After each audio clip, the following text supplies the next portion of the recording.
Dear friends, regardless of whatever else anyone thinks of Donald Trump, he showed true grit on Saturday, July the 13th, 2024 in Butler, Pennsylvania.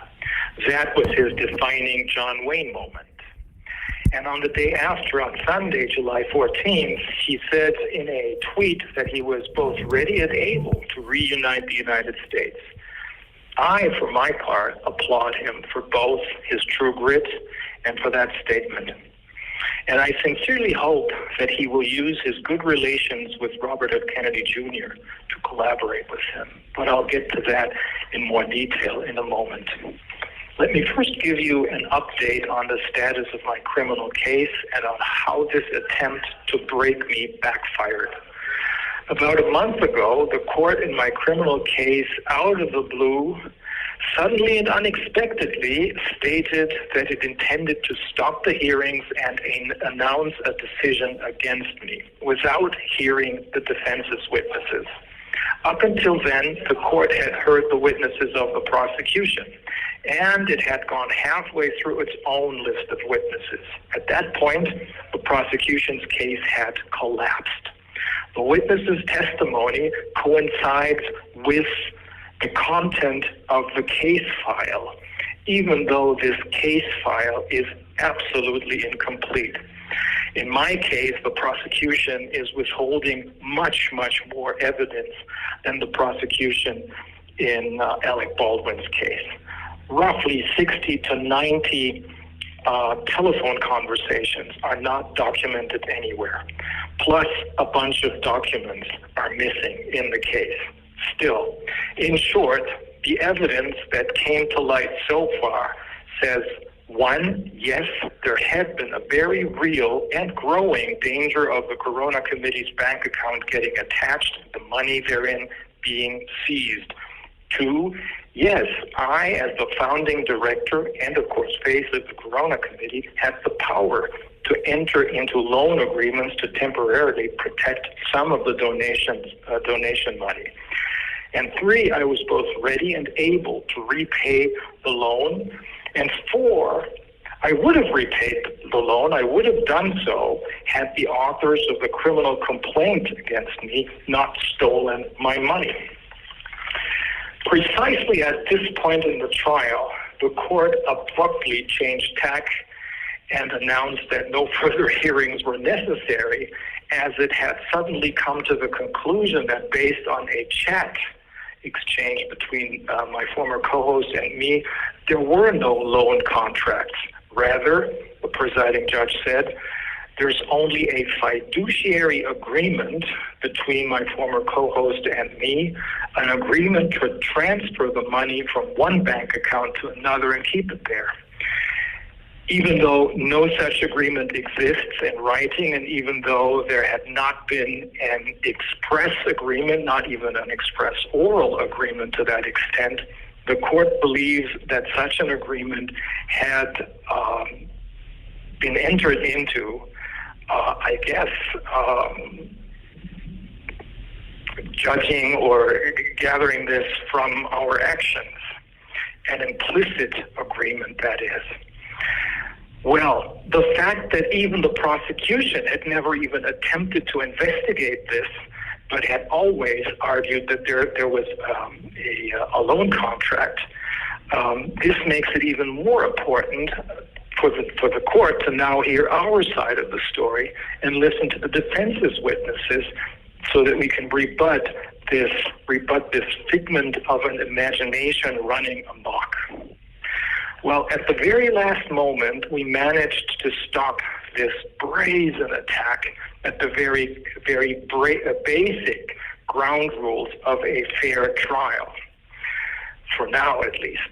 We have managed to fend off this attack on justice and the rule of law, not just because of solid defense work. Rather, the most important reason why our defense work was, thus far at least, successful, and I can't emphasize this enough, is your massive international support, your letters and postcards to me, your vigil outside the prison. You're making sure that as many people as possible are aware of this travesty of justice in Göttingen, the heart of darkness when it comes to democracy and free speech. I'm referring to an article in the New York Times, which is certainly a pillar of the mainstream media.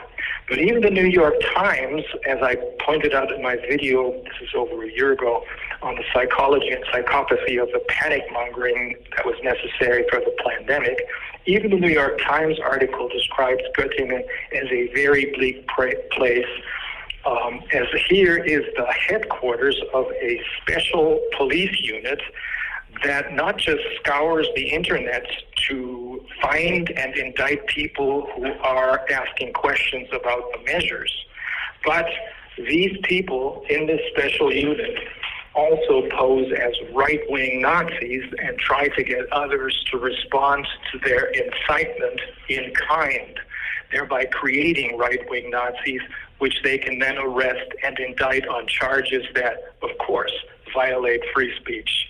I'm not kidding. Now, I don't need to explain to you that an enormous pressure is exerted on me in order to dehumanize and threaten me so that I will break and go crazy and will no longer be able to defend myself. But as I told you, this is impossible. No one can break me. Sure, if the guards saw me talking to you about the stories you tell me in your letters or laughing at the jokes you're telling me, some might believe that I've gone crazy, but I haven't.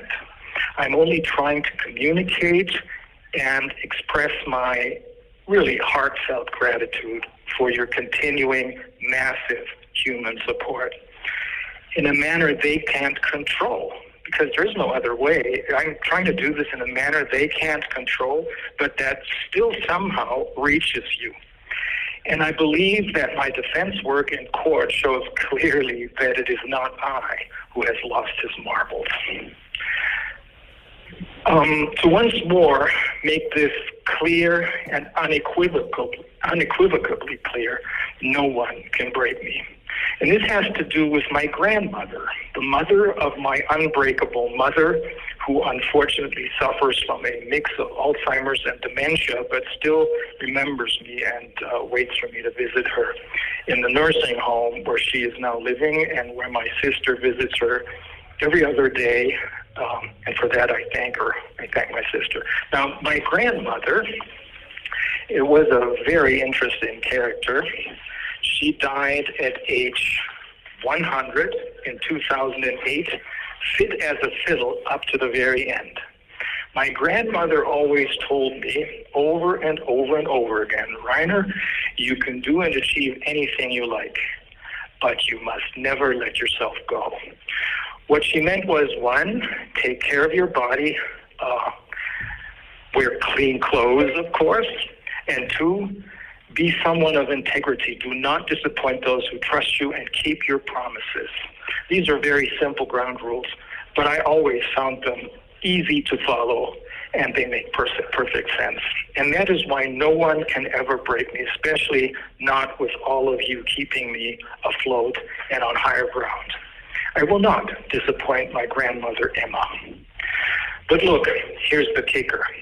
All of their attacks have not only not achieved their purpose, but they have in fact backfired. Here in prison, almost all of the correction officers who I came in touch with, and that's quite a few, have confirmed to me that there's never been an inmate charged with just a misdemeanor who was held in preliminary custody for 9 months. And never before has there been an inmate charged with just a misdemeanor who was put in chains and guarded by heavily armed police officers who wear bulletproof vests when being transported from prison to court and back. And never before have they seen an inmate charged with just a misdemeanor who is being isolated from all the other inmates and told not to talk to anyone. Now, some of these officers are, as they told me, shaking their heads in disbelief, but sadly, they say they have to follow orders. Now, What gives me hope, I'm not trying to complain here, I'm just explaining, because what gives me hope is that, in fact, what I see is, even here in jail, more and more people are realizing that the emperor does not wear any new clothes, but is standing there naked, stark, raving mad. I was supposed to hear that they were not surprised, this is at least what they told me, that they were not surprised, the guards here, at Joe Biden's catastrophic performance in the TV debate with Donald Trump. Seems like everyone has known this for at least the past 2 years, everyone on our side of the fence. They knew, and they saw all his gaffes and his physical failure. They even realized his very credible paying homage to the character of Colt Seavers from the TV show Fall Guy. So why do his political and media supporters act so surprised now? Is this cognitive dissonance? Is it stupidity? Or do they really believe that the rest of the world is so debilitated that they cannot see that an almost wholly incapacitated puppet is being paraded in front of us? In the now famous TV debate, Donald Trump's reactions, his gestures and his facial expressions, they showed, on the one hand, that he found this funny, but at the same time, I think he looked genuinely shocked at the extent of Joe Biden's condition. At any rate, talking about Joe Biden, there is another presidential candidate, one who has very high approval rates in the alternative media, but gets no coverage in the mainstream media, and that is Robert F. Kennedy Jr. There's an excellent TV interview he did with this English language Turkish TV station, which is the only one that has reporters on the ground in Gaza. And he did this about a half a year ago. You can download this interview from their website, TRT World. Robert F. Kennedy Jr. and Donald Trump have a good relationship. How about the two of them teaming up?